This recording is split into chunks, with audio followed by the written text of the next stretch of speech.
അപ്പോൾ നമ്മുടെ ഇന്നത്തെ ചോദ്യം ഇങ്ങനെയാണ്: 5% സാധാരണ പലിശ നിരക്കിൽ തുക ഇരട്ടിയാകുന്നതിന് എത്ര വർഷം വേണം? അപ്പോൾ ഇങ്ങനെയൊരു ചോദ്യം വരുമ്പോൾ ഇവിടെ ആകെ തന്നിരിക്കുന്ന എന്താണ്? പലിശ നിരക്ക് മാത്രമാണ് തന്നിരിക്കുന്നത്. ഒന്നുകിൽ പലിശ നിരക്ക് തരും, അല്ലെങ്കിൽ വർഷം തരും. എന്നിട്ട് ഇങ്ങനെ ആയിരിക്കും ചോദിക്കുന്നത്: സാധാരണ പലിശ നിരക്കിൽ ഒരു തുക ഇരട്ടിയാകുമ്പോൾ, അല്ലെങ്കിൽ 3 ഇരട്ടിയാകുമ്പോൾ, അല്ലെങ്കിൽ 4 ഇരട്ടിയാകുമ്പോൾ, അല്ലെങ്കിൽ 10 ഇരട്ടിയാകുമ്പോൾ, അങ്ങനെയായിരിക്കും എന്ത് ചെയ്യാൻ പോകുന്നത്? ചോദ്യം ചോദിക്കാൻ പോകുന്നത്. ഇങ്ങനെ വരുന്ന കേസിൽ നിങ്ങൾ ഇപ്പം നമുക്ക് കണ്ടുപിടിക്കേണ്ടത് വർഷമാണെങ്കിൽ ഇവിടെ നമ്മൾ ഇരട്ടിയാകുന്ന കേസിൻ്റെ കാര്യമാണ് പറയുന്നത്. ഇരട്ടിയാകുമ്പോൾ വർഷം കണ്ടുപിടിക്കാനായിട്ട് എന്ത് ചെയ്താൽ മതി?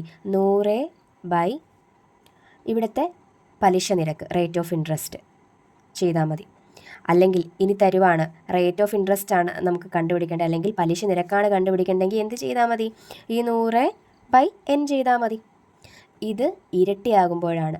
3 ഇരട്ടിയാകുമ്പോൾ എന്തായിരിക്കും വ്യത്യാസം വരുന്നത്? 100ന് പകരം എന്ത് വരും? 200 വരും. 4 ഇരട്ടിയാകുമ്പോഴോ 300 വരും.